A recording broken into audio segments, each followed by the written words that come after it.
E aí, pessoal, tudo bem? Meu nome é Lucas Barbosa, eu sou responsável pela comunicação visual e parte integrante da equipe de marketing do CEO Hub Coworking.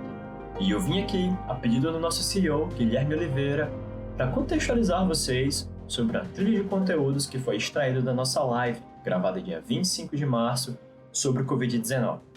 Nessa live, vários profissionais, em seus respectivos campos de atuação, vão discorrer sobre o assunto, sobre suas óticas, recomendações e como possivelmente nós devemos estar lidando com esse cenário atual e o que possivelmente pode estar nos aguardando nos próximos meses.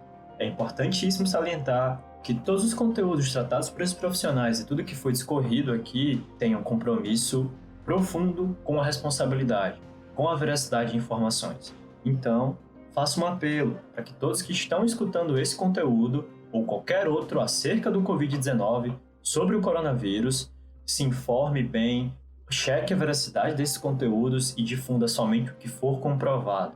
Estamos vivenciando um período muito sensível na nossa sociedade, então é muito importante que estejamos unidos e bem informados sobre o que está acontecendo.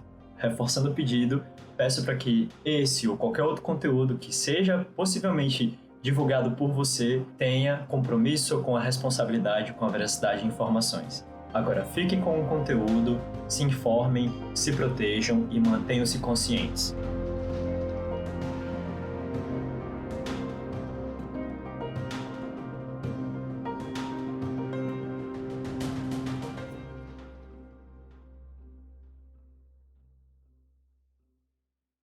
Contamos agora com o advogado Francisco Alessandro para nos dar um panorama das medidas jurídicas tomadas pelo governo até o dia 25 de março de 2020.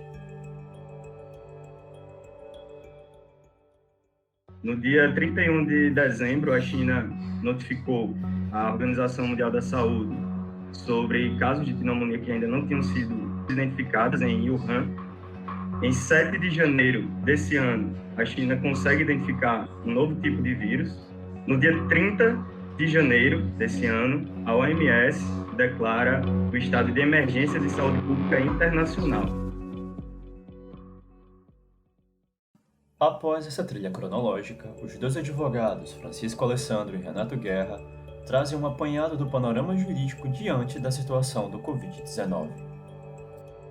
Tem algumas questões que eu acredito que o pessoal tem muita dúvida, que é principalmente no que diz respeito, e até para que a gente faça o link com o Renato na próxima exposição, que são as medidas de isolamento e quarentena. A medida de isolamento, ela é individualizada, é diferente da quarentena, mas não exclui a quarentena, e é destinada para separar as pessoas que apresentam sintomas das pessoas que não apresentam sintomas e que estão em processo de investigação clínica e laboratorial. E o isolamento serve justamente para evitar que haja uma propagação da infecção pelo vírus e a transmissão local, tá?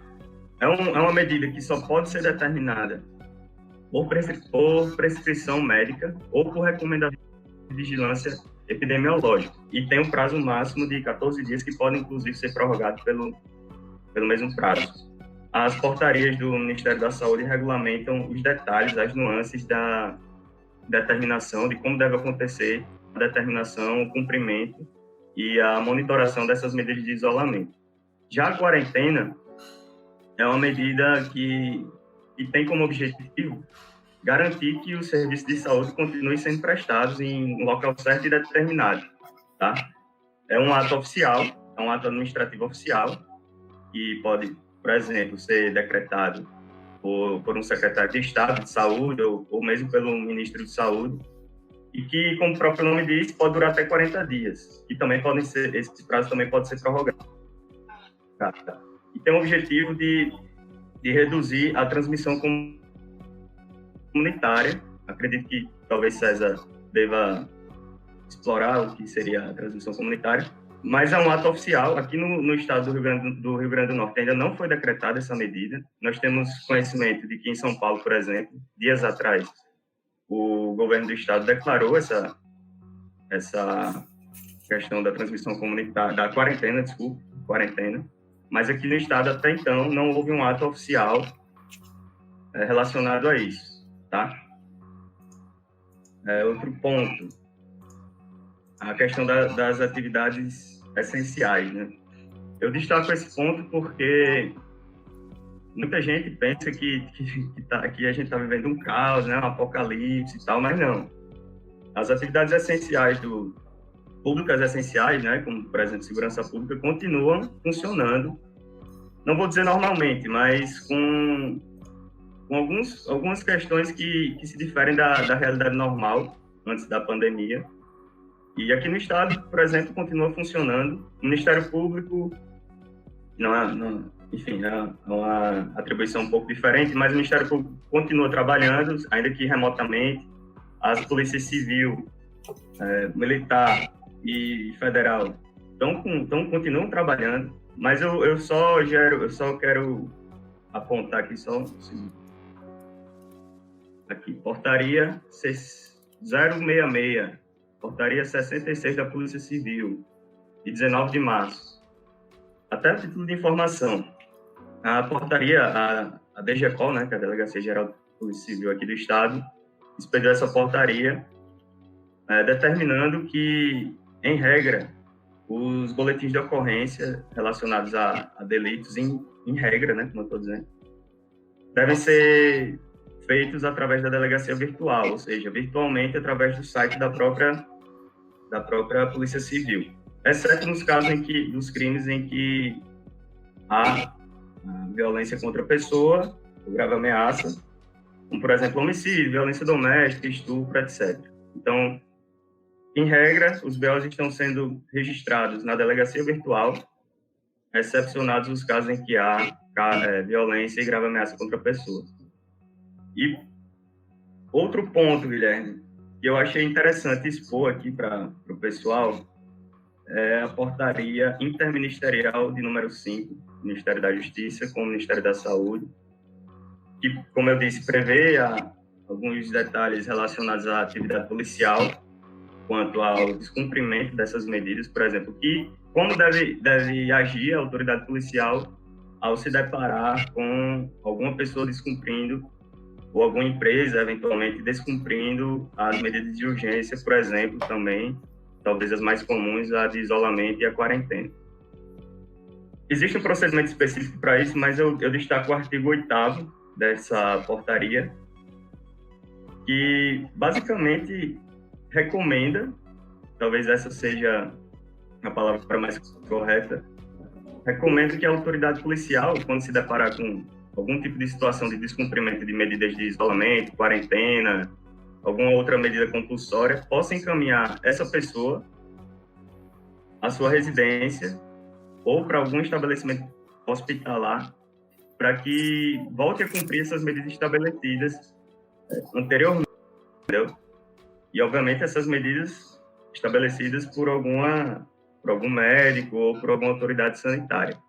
Então, há essa recomendação, não necessariamente a pessoa que está descumprindo vai ser levada para a delegacia, para lavrar termo circunstanciado de ocorrência, infração menor potencial ofensiva, enfim, prisão em flagrante, prisão preventiva. Não é isso. Pelo que consta nessa portaria, existe uma recomendação, mas de orientação da autoridade policial, como se fosse, não, vou dar você mais uma chance, e caso realmente você venha a descumprir novamente, aí a gente vai realmente utilizar as forças do Estado para tentar coibir esse tipo de ação. Eu acho que é bem importante esclarecer isso daí, é um caráter educativo da atuação da polícia. Isso é importante, até porque eu acho que é algo novo para a população, né? Então, não se vive, graças a Deus, não vive isso todo dia. Então, saber como reagir a esses momentos, eu acho que o Estado ele tem que ter esse cunho mais educativo. Agora, diga. Não, termina aí. Não, já repasso a palavra para você. Agora, se você me perguntar se eu tenho conhecimento de alguma pessoa que tenha descumprido alguma medida de isolamento aqui no Estado, ou alguma outra determinação que tenha sido feita pelo governo do Estado, através desses decretos, assim, criminalmente falando, ainda não, pelo menos não me chegou nada até agora relacionado a isso.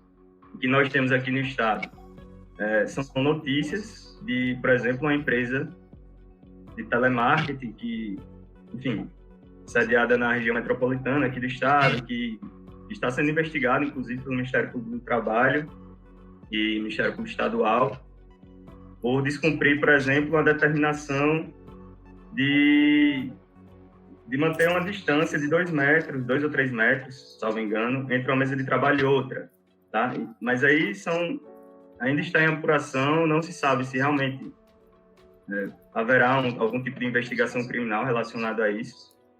E, enfim, a gente tem notícias em outros estados, na Bahia, por exemplo, um empresário que tinha testado positivo para o Covid e descumpriu a quarentena que havia sido determinada em São Paulo, viajou para Porto Seguro e, aparentemente, pelo que foi noticiado, ele deverá ser processado criminalmente. Mas enfim, temos notícias também de que na França, por exemplo, as pessoas que saem à rua são multadas, as pessoas que saem sem qualquer motivo plausível são multadas, mas criminalmente falando, aqui a gente não tem notícias assim concretas de abertura, de instauração de procedimentos investigativos, e estamos aí para acompanhar diante desse cenário de incerteza, né?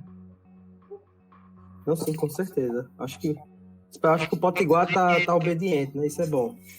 Eu acho que sim, acho que é uma peculiaridade daqui. As pessoas estão, na medida do possível, estão respeitando. Isso é bom, né? Eu acho que, pelo menos aqui em Natal, o meio que eu vejo, né? Até a gente anda na cidade, a cidade está tranquila, as pessoas estão respeitando esse momento. Então, acho que isso é importante para proteger a cidade. Grande, eu queria agradecer aí pelo conteúdo que você trouxe e fazer uma transição agora para o Renato, para a gente concluir essa parte jurídica desse nosso papo. Grande Renato Guerra, amigo, agora é contigo, viu? Valeu, Guilherme. Primeiramente, aí, agradecer a oportunidade de estar falando sobre esse tema. Eu acho que é muito importante que a gente não fique parado, né? Que a gente tente conversar sempre que possível sobre isso. E eu acho que a plataforma aqui que o CIA Hub está nos proporcionando é muito bacana para isso, né? E aí, pegando um pouco do que o Alessandro falou, né? Principalmente com relação a essas determinações que tem chegado aí a cada dia, né? Eu queria tratar especificamente sobre a possibilidade disso realmente estar representando algum tipo de crime ou não, né? Esse é um assunto que traz uma certa preocupação para todos nós, enquanto sociedade, né? Independentemente da pandemia está tomando conta dos noticiários e do nosso dia a dia, a gente também tem uma certa preocupação de como as autoridades públicas vão lidar com aquelas situações que acabam transgredindo essas medidas, né? E aí a explanação do Alessandro foi muito boa porque ele trouxe aí, de maneira historiada, a atuação dessas autoridades públicas, né? Então, a primeira recomendação que eu posso fazer para todos que estão acompanhando a gente é que, de fato, busquem essas informações, o que é que, de fato, as autoridades públicas estão determinando com relação ao isolamento e outras medidas sanitárias, né? E aí, do ponto de vista penal, com relação a isso especificamente, o nosso código, embora seja um código penal muito antigo, ele trouxe como previsão, né, em termos de cometimento de crime, um crime chamado de infração de medida sanitária preventiva. O crime ele tem essa nomenclatura e ela já anuncia para a gente como esse crime acontece, né? Primeiramente, a gente tem a autoridade pública, né, determinando algumas medidas sanitárias, e ele determina essas medidas com a intenção de impedir que uma doença contagiosa entre em determinada localidade ou e a propagação dessa doença contagiosa, que é o caso exatamente do Covid-19, né? Então, como o Alessandro explicou, vários decretos foram editados aí pela governadora do estado, também pelo presidente da República a respeito de medidas sanitárias, né, como isolamento, como o fechamento de determinados bares, restaurantes, né, enfim, várias medidas que foram tomadas. E a infração dessas medidas, ou seja, o desrespeito a essas medidas, a desobediência a essas determinações, pode sim acabar configurando esse crime aí de infração de medida sanitária preventiva.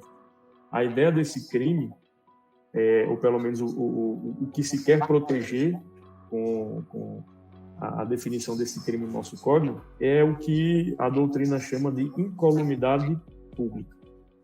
Incolumidade pública. E incolumidade é sinônimo de integridade, né? de ausência de ferimento, ausência de dano. A ideia é que a gente consiga, a partir da definição desse crime, permitir que a saúde pública, e aí a saúde coletiva, do ponto de vista do direito, seria de todos nós, né? E garantir que ela permaneça intacta, né?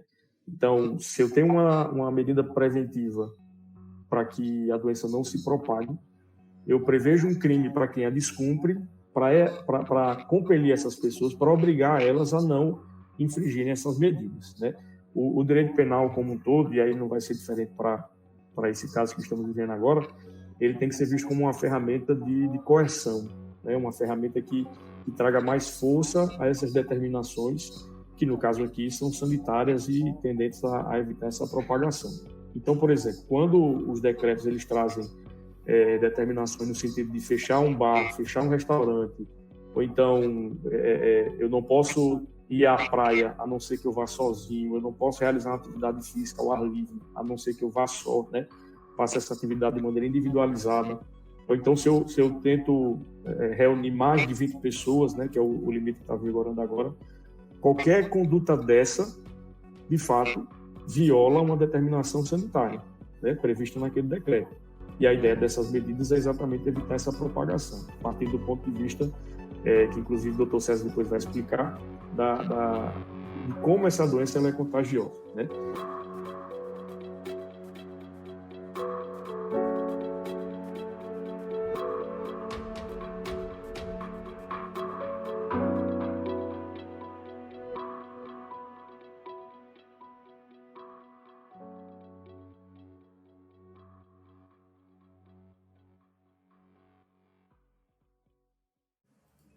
Oi, gente, aqui é o Lucas de novo, e eu vim aqui para falar que nós, C-Hub Coworking, acreditamos que a ideia de comunidade é algo extremamente poderoso. O Francisco Alessandro nos ajudou a se conectar com o César Garcia e com a Tatiana Amaral, que prontamente se colocaram à disposição de nos ajudar a gravar esse conteúdo. O César é médico, atualmente é residente do Departamento de Neurocirurgia do Hospital do Servidor Público do Estado de São Paulo. E ele nos trouxe um ponto de vista fantástico de alguém que está vivendo dentro do epicentro da pandemia no nosso país.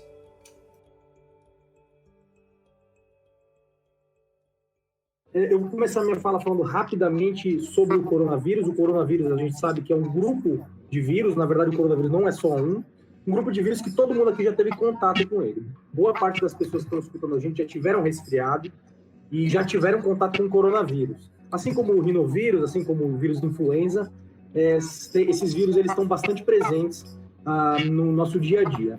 São vírus que geralmente causam resfriados comuns e eventualmente aparece um ou outro que tem uma explosão maior na mídia, porque eles provocam quadros um pouco mais graves. O coronavírus ele começou, na verdade, na China. Ele começou numa cidade pequena da China, uma pequena entre aspas, uma cidade de 11 milhões de habitantes. O que aconteceu foi os médicos de lá, eles estavam lá e eles começaram a perceber que alguns pacientes estavam chegando um pouco mais graves. Eram pacientes que chegavam não só mais graves do ponto de vista clínico, mas também mais graves da permanência no hospital. Eles começaram a ver pacientes que necessitavam mais precocemente de ventilação mecânica e permaneciam mais tempo na ventilação mecânica. E aí, baseado nisso, isso foi mais ou menos no meio para o final do ano passado, eles começaram a investigar e aí eles descobriram o chamado SARS. O SARS, na verdade, o COVID, na verdade, é o nome da doença, né? O SARS é o nome do vírus. A gente tinha o SARS do passado, que provocava síndrome respiratória aguda grave, e esse novo SARS, a gente está chamando de SARS tipo 2, que é uma mutação desse vírus antigo, que já deu trabalho para a gente em 2011. Então, enfim, a China começou a expandir o vírus lá, o vírus começou a ser extremamente transmissível, começou a expandir. Por que a gente está tão preocupado com o SARS, com a Covid, a doença Covid? A gente sabe que o sistema imune do ser humano, a gente quando entra em contato com o vírus, a gente combate esse vírus, a gente cria anticorpos contra ele, e em posteriores contatos com esse vírus, o nosso corpo ele rebate de uma maneira mais rápida a infecção. Portanto, ou melhor, a infecção não, rebate de maneira mais rápida o vírus, e portanto o paciente não fica doente. Então, se você tem um primeiro contato, seu organismo demora mais para responder, e essa demora provoca reações que geram a doença. Provoca uma reação mais agressiva do organismo, e o vírus ele consegue se disseminar mais pelo organismo. Depois, em um segundo contato, a gente já criou defesas, a gente consegue combater esse vírus e a gente não fica nem doente. Então, o sistema imune ele cria uma imunidade desse vírus. Qual é o grande problema em relação ao Covid? Desculpa, em relação ao SARS, em relação à doença Covid? O problema é porque ninguém nunca entrou em contato com esse vírus. O problema é que ninguém tem imunidade a esse vírus. E ele é de alta transmissibilidade. Então, esses dois fatores somados, isso cria na sociedade, isso cria um conceito de doença repentina. É uma doença que ela cai repentinamente na sociedade e pega em grande escala. Portanto, é uma doença que ela se dissemina muito rápido e não tem sistema, como eu falei, sistema de saúde que segura isso. Quando eu falo sistema de saúde, eu não incluo só a saúde pública, eu não digo em relação ao SUS, eu digo em relação à saúde do país. Isso envolve saúde pública, isso envolve hospitais filantrópicos, isso envolve hospitais privados. Mais adiante, eu vou falar um pouquinho também de como os hospitais privados aqui em São Paulo eles estão sendo acometidos pela doença. Voltando um pouquinho para a parte médica, eu acho que é um crime da minha parte não falar um pouco sobre o que a pessoa sente e quando ela deve procurar um hospital. Apesar disso estar extremamente batido na mídia, eu acho que seria um crime da minha parte não falar sobre isso. Então, o vírus, ele, na grande maioria das vezes, ele vai provocar sintomas leves ou assintomáticos. Então, em 40% das vezes, ou seja, se você colocar 100 pessoas, 40 delas vão ser assintomáticas ou vão ter um quadro leve, um resfriado de coriza, eventualmente uma tosse seca, nada que preocupe. De 100 pessoas, 40 ficam dessa forma. Outras 40 pessoas, elas vão ter um quadro de pneumonia viral leve a moderada. Ou seja, são pessoas que elas vão ter tosses mais importantes, tosse seca, e uma febre. A febre é esperada nesses casos. Febre, em geral, que fica entre os 38 e, eventualmente, 39 graus. Essas pessoas, elas também não devem procurar o hospital. As pessoas que procuram o hospital são as últimas 20 pessoas que sobraram. As últimas 20 pessoas, 15 delas apresentam um quadro pneumônico um pouco mais grave, então eles têm uma falta de ar um pouco maior, reclama de cansaço. Então, é muito comum o idoso dizer que antes ele andava pela casa, estava tranquilo, de repente ele começa a andar, ele começa a se cansar mais. Então, isso começa a referenciar um caso um pouco mais grave. Esses casos têm que procurar o hospital. 15% desses pacientes, ou seja, 15 dessas 100 pessoas, elas vão ser atendidas e internadas em enfermaria. Internadas em enfermaria para observação, basicamente. Para que se elas melhorarem, elas vão embora, ou elas vão entrar nos 5%, que são os 5% que entram nos quadros graves. Os 5% dos quadros graves, eles são levados à UTI, são colocados sob ventilação mecânica. Ventilação mecânica essa, nesses pacientes, eles ficam um pouco mais de tempo. Parâmetros na ventilação mecânica, eles estão sendo estudados para o coronavírus e são parâmetros que demandam mais tempo na ventilação mecânica. Isso, portanto, prolonga o tempo de internação hospitalar, o que corrobora com a superlotação do sistema de saúde. E 1% dos pacientes morrem. De fato, a maioria dos casos são pacientes idosos, só que essas estatísticas que a gente tem são estatísticas baseadas predominantemente na China e Itália. China e Itália. A Itália já é um país que, de fato, tem uma faixa etária um pouco maior, e a China aquele aglomerado.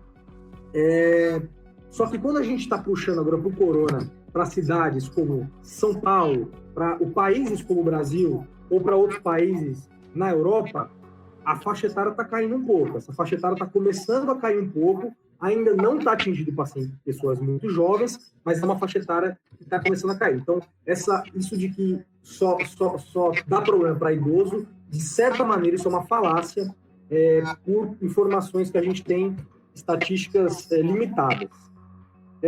O vírus, ele é um vírus que... Outra coisa que é importante para a população saber é que, em geral, os sintomas eles aparecem entre 2 a 14 dias, geralmente entre o 5º e o 6º dia da infecção. Ou seja, você pega a infecção na segunda-feira, em geral, na sexta, no sábado, você começa a ter clínica. Na sexta ou no sábado, você começa a aparecer alguma coisa de doença, ou de doença, seja ela mais leve ou mais grave. Os pacientes que eles começam a apresentar os sinais de alarme, ou seja, os sinais que você começa a torcer o nariz para pensar que pode ser um quadro grave, em geral, isso dá 7 a 10 dias depois do início do quadro. Ou seja, voltando para o exemplo, você pega a doença na segunda-feira, no sábado você começa a tossir seco, no outro sábado você começa com sinal de alarme. Então, geralmente, é 1 semana a 10 dias depois do início do quadro, você começa a ter sinais de alarme. E esses sinais de alarme, aí sim, eles justificam a procura do pronto-socorro. Caso contrário, o tratamento vai ser o mesmo para todo mundo. Caso contrário, é ficar em casa. Eu vou falar um pouco mais adiante o que fazer. Só um ponto, César. Existe alguma indicação hoje para o momento que o Brasil vive de quarentena, de tempo de quarentena? Porque hoje a gente roda os 2.000 casos, certo? Onde a maioria está São Paulo, Rio, no eixo sudeste. Mas também a gente tem um ponto que a gente não consegue fazer a quantidade de testes suficientes. Então, algumas pessoas estimam que é 10 vezes mais esse número.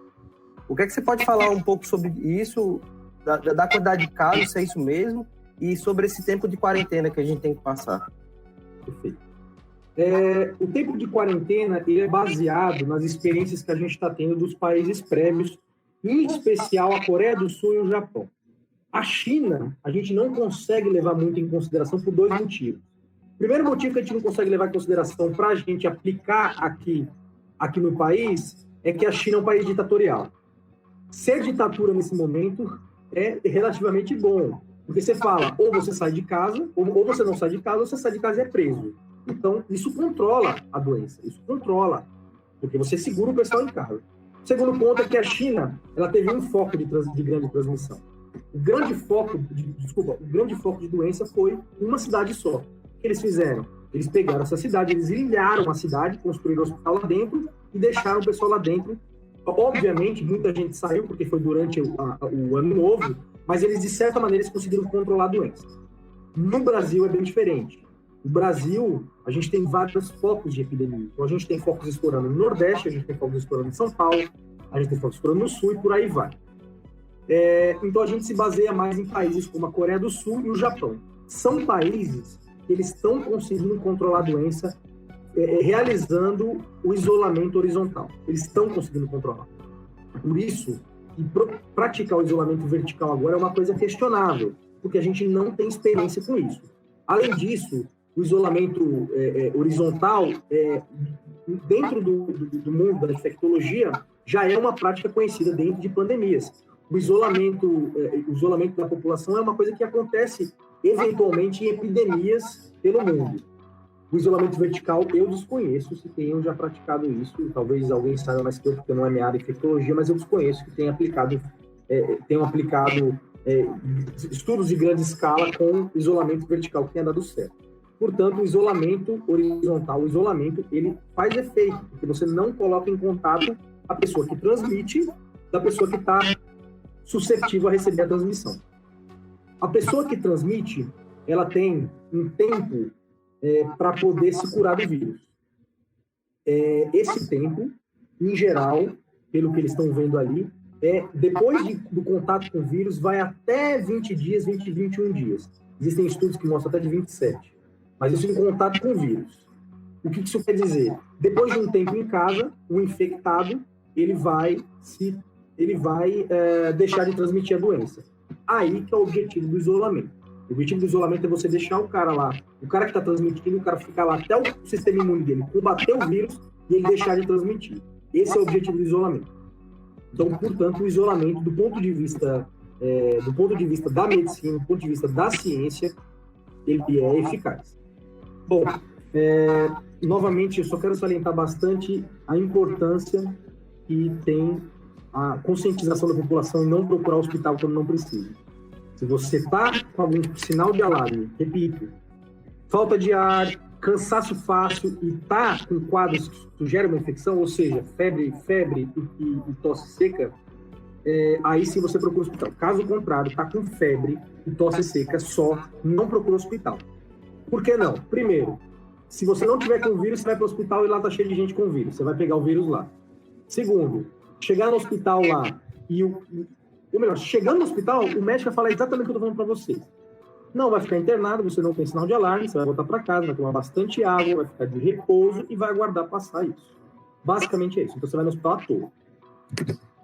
Por que é tão importante para a gente que a população entenda isso? Existe um conceito básico de triagem em medicina. O conceito básico de triagem em medicina se baseia, um exemplo bom que tem isso, foi quando aconteceu aquele acidente de ônibus em Natal, na Redinha, num carnaval, que o cara desceu a ladeira abaixo e matou um monte de gente. Se você tem um espaço, se você tem um hospital que ele é capaz de receber o número de doentes, você trata primeiro o mais grave para depois, ou melhor, desculpa, você trata primeiro o mais grave, aquele que tem maior risco de morrer, para depois tratar quem não precisa.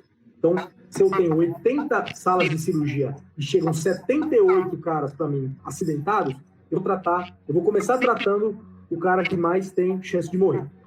Esse é um conceito básico de triagem. No entanto, o inverso se aplica. Se você tem uma instituição que ela não tem espaço para todo mundo, se trata quem tem mais chance de sobreviver. Se a superlotação chegar no sistema comum, que mostra que provavelmente vai chegar caso a população não adere a isolamento, isso vai ser aplicado. Em um certo ponto, dá para se aplicar de uma maneira um pouco... não é que dá para se aplicar, mas é uma maneira... Digamos assim, você está no hospital, chega para você, lá embaixo, um cara de 50 anos, isso franca insuficiência respiratória, você sabe que esse cara vai precisar ir para ventilação mecânica. E aí está lotado, só que tem um idoso de 89 anos, que ele já era demente, ele já tinha uma síndrome demencial, ele já tinha Alzheimer, é um idoso que ele não era funcional antes, e ele está no tubo, você conversa com a família aceita. O cara, infelizmente, a gente não vai praticar a eutanásia, evidentemente, mas a gente pratica o que a gente chama de ortoeutanásia. A gente promove a esse paciente uma analgesia, deixa ele bem confortável, conversa com os familiares e deixa a doença seguir seu rumo, para dar espaço para o cara que é mais jovem. Isso é um conceito de triagem, quando a gente não tem espaço para todo mundo. O problema é quando a superlotação chega num ponto, quando o cara de 50 anos chega lá embaixo, ele precisa do ventilador e tem outro de 50 anos lá em cima, que é a situação da Itália. A Itália está nesse ponto. A Itália, você está chegando com 2 pacientes aqui, um está entubado e o outro está precisando de tudo. E os 2, eles são iguais. E aí, o que você faz? E a Itália está desse jeito. Então, assim, isso não pode acontecer nesse país. Não pode acontecer. É por isso que o isolamento ele deveria, não é que deveria, né? Mas o isolamento ele deveria ser da consciência de cada um para ser praticado. A gente da área da saúde, a gente é orientado a procurar fontes que são confiáveis e fontes que são baseadas em estudo. Então, da minha parte, eu checo sempre áreas que procuram trazer para a gente a veracidade. Existe um cara no YouTube, e eu acho que ele é excelente, ele é virologista, ele tem doutorado nessa área de transmissão de vírus, ele é um biólogo, que chama Átila. Boa parte de vocês já ouviu falar dele. Ele é extremamente sensato e ele consegue trazer de uma maneira bem palatável o que está acontecendo hoje com a nossa sociedade frente a essa doença. Eu gosto bastante também, apesar de ser bem popular e até clichê, mas eu gosto bastante também do Drauzio Varela. Eu acho que o canal dele no YouTube também está bem voltado para a população e eu acredito que isso também possa acrescentar para vocês que estão procurando veracidade.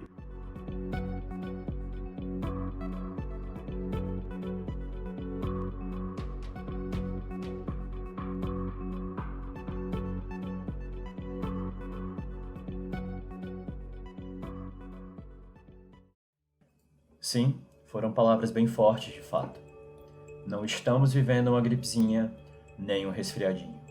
Estamos vivendo uma das maiores pandemias do século, em que muitos perderam pessoas próximas e que certamente nos coloca em posição para refletir como devemos conduzir a nossa sociedade nos próximos dias, meses e anos. Vários cientistas e até Bill Gates 5 anos atrás nos avisaram. Porém, como talvez não tenhamos nos preparado o suficiente, a Tatiana Amaral nos traz um ponto de vista e orientações que irão nos ajudar a passar por isso, para aprendermos com esse momento e nos adaptarmos para fortalecer a nós e a nossa sociedade.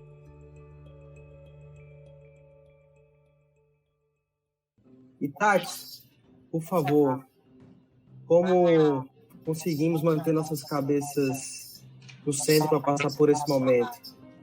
Acho que é um momento assim que a gente precisa muito de psicólogo. Pois é, boa noite, pessoal. Sou terapeuta, né? Psicoterapeuta, psicóloga. E aí, como é que a gente vai falar sobre isso? Acho que é bem importante vocês terem considerado essa área nesse quesito, porque é algo que a gente tem se preocupado bastante. E o que é que a gente tem que olhar aí, né? Eu vou pegar um gancho um pouquinho aí da fala do César, no que sentido? A gente não tem uma cultura de prevenção no nosso país, né? A gente tem uma cultura de mercar, né? E querer a solução para ontem. Né? E a gente acha que a vida vai ser assim, a gente vai ter soluções para ontem, tudo é agora. A gente vive em nossa sociedade mundial nesse movimento de querer solução para agora. Né? Eu quero, do mesmo jeito que eu tenho a resposta no WhatsApp agora, eu quero tudo no agora. Só que a gente está aprendendo que a vida não é no agora, a vida é um processo. Né? As respostas elas vão vir em um processo e a gente vai ter que confiar no fluxo. A gente está entendendo aos poucos, né, que primeiro na nossa sociedade narcisista, né, no nosso eu quero isso agora, eu quero a resposta, né, eu posso tudo, a gente está entendendo primeiro que a gente não pode tudo. Né? Esse é um grande ponto. A gente não tem controle sobre tudo. Isso é muito importante a gente considerar. Né? A vida a gente não tem o controle. Então a gente está se dando conta nisso aí. Eu vou passar um pouquinho do mapa do que está acontecendo.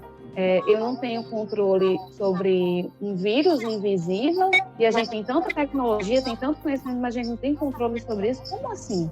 Né? E aí entra uma questão que muitas pessoas estão negando. Não, isso não pode ser verdade. Isso não pode ser verdade. Como é que a gente já tem tudo isso e a gente não tem o controle disso? Tem uma coisa invisível que chega e está dizendo para a gente que a gente não tem controle de nada. Né? Está quebrando o nosso narcisismo. E aí entrar em um lugar que negar isso é colocado como uma patologia. A gente não pode negar a realidade. Antes de falar sobre acalmar, eu preciso falar daquilo que é real. Né? E o real a gente tem uma pandemia, a gente tem um risco, e diante desse risco, eu preciso ter me cuidar. Quais são as minhas medidas de cautela e de cuidado que eu tenho que ter? Né? Olhar para um lugar de eu preciso me prevenir. Né? Não tem uma ação imediata, é prevenção. E a prevenção é a longo prazo. Respira, espera. A gente vai ter que aprender a viver em um outro processo, em um outro momento. Certo? Essa é uma grande questão. Mas aí o que é que acontece? Nesse isolamento social, em tudo que está acontecendo, a gente está vivendo um processo de luto. Algumas pessoas estão com medo de perder seus empregos, né? Porque isso é um medo, é real esse medo. Algumas pessoas já perderam, né? A gente precisa falar sobre isso. Algumas pessoas estão com medo de perder a sua ocupação, né? A sua profissão, porque, por exemplo, se eu trabalho como autônomo, como cabeleireiro, eu não tenho. Né? E aí, como é olhar para isso que eu não tenho? Em uma sociedade que é baseada no ter. Não tem. Né? Então, vamos olhar que a gente está vivendo luto. São perda no sentido de perda de pessoas a todo momento, né? Nas notícias, a gente tem noticiário aí mostrando pessoas perdendo. E a gente fica em um processo que as crises ansiosas vão aumentar, por quê? A ansiedade está aqui na primeira camada. Mas lá embaixo, o que é que ela está querendo? O que é que ela está escondendo na primeira camada? Um medo. Esse medo é um medo de quê? Medo de contaminar, medo de perder as pessoas que eu amo, medo de perder meus pais, meus filhos, medo da minha morte, né? E aí a gente vai ter que olhar. Ai, Tati, agora o medo da morte tá aí, a gente tá com medo de tudo isso. Bem, mas esse medo ele sempre existiu. A gente nunca teve o amanhã. Né? A gente nunca teve. A gente acha que a gente tem um emprego até certo ponto, mas às vezes a gente não tem, não. A gente pode perder isso a qualquer momento. Só que isso tornou mais palpável. Né? Então a gente vai olhar muito para esse lugar. Isso tornou mais palpável, tornou. Por isso que as crises ansiosas vão aumentar. É preciso também diferenciar. As crises ansiosas, elas incluem a falta de ar, o taquicardia. Algumas pessoas podem somatizar e achar que, diante da sua crise ansiosa, pode estar tendo uma questão, né, do coronavírus, e aí o que é que tem que estar atento? Buscar um profissional de saúde. Se você já tem um histórico de crise de ansiedade, pode ser uma nova crise. Na dúvida, procura o seu terapeuta, se você tiver, procura um amigo, procura um médico de confiança, liga, tira a dúvida, né, antes de buscar a emergência. Porque muitas pessoas, normalmente, naturalmente, já buscam a emergência com crises ansiosas, né?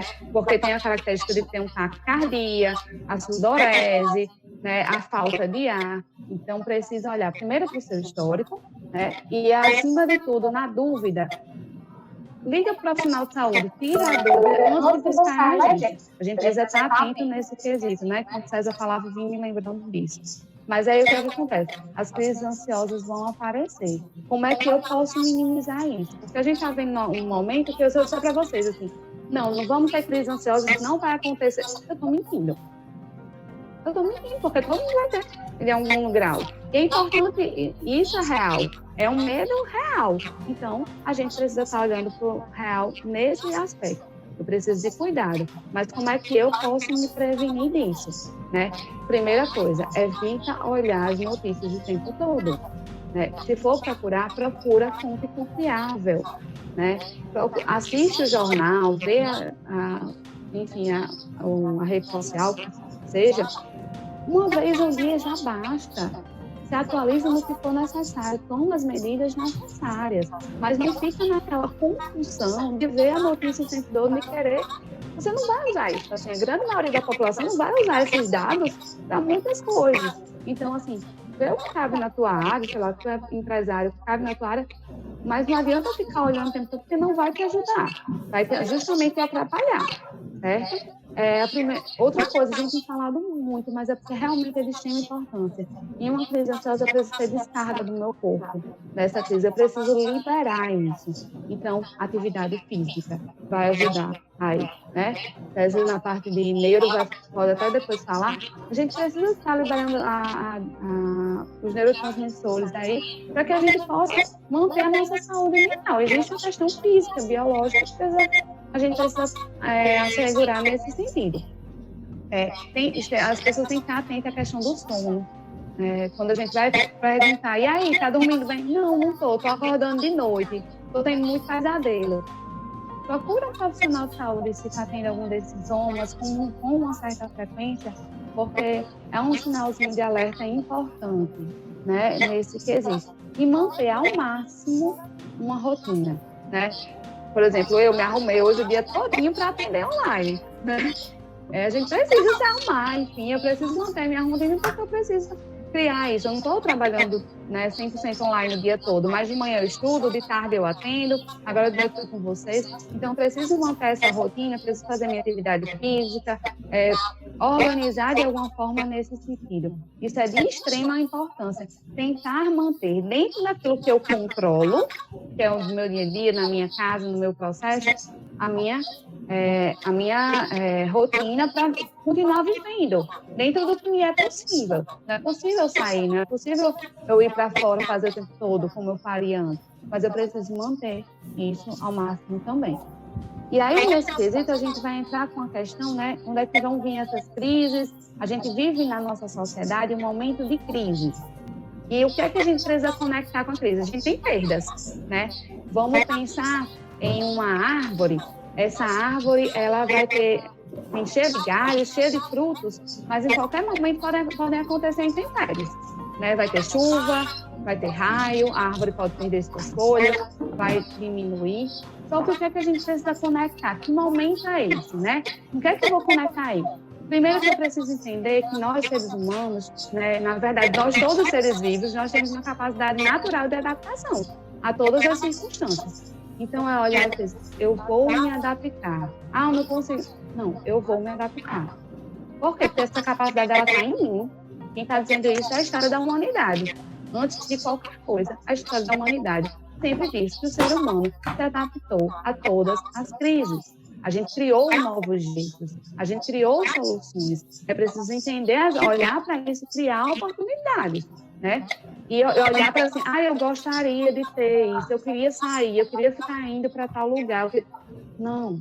Sai do lugar de lamentação, do eu queria. É fantasia, não é real. O que é real? Dentro do que eu tenho, como é que eu posso adaptar às minhas situações, certo? Só que a gente vai entender assim, algumas pessoas têm maior capacidade de adaptação às circunstâncias, outras não. Tiveram muitos estudos da psicologia, eles aumentaram muito mais depois do pós-Segunda Guerra Mundial, né?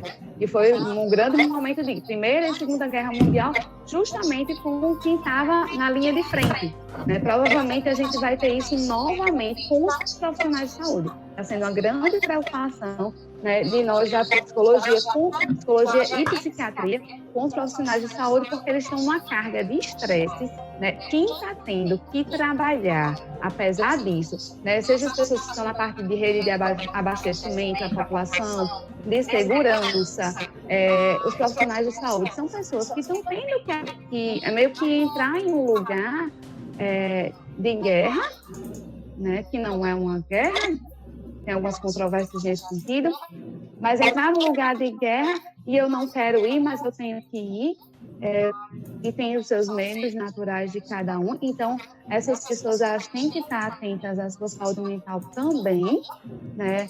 De olhar para tomar os cuidados, mas entenderem que elas estão na linha de frente, estão tendo que sair, chegam em casas temerosas e terem contraído o vírus, podem ser assintomáticas e passarem para suas famílias, né? Então, a gente tem que estar atento nesse sentido. Mas o que isso vai dizer de algumas pessoas que elas vão conseguir se adaptar ou não?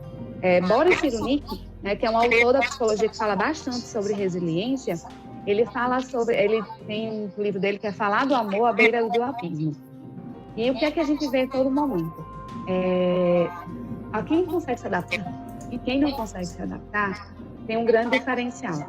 O primeiro, ele conseguiu se conectar com sua capacidade interna, com seus recursos internos de adaptação natural. Então, eu preciso me conectar com aquilo que me faz bem.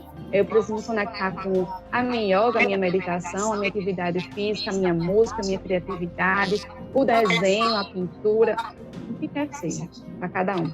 Eu preciso me conectar com isso, porque é meu recurso. Cozinhar, sei lá, pode me fazer bem, me regula, me organiza.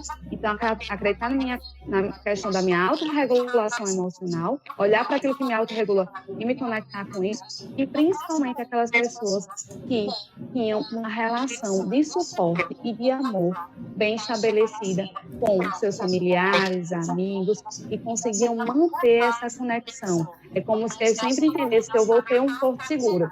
Como é que é isso na prática? Tá muito romântico, tá lindo isso aí. Coisa mais linda do mundo, mas tá romântico.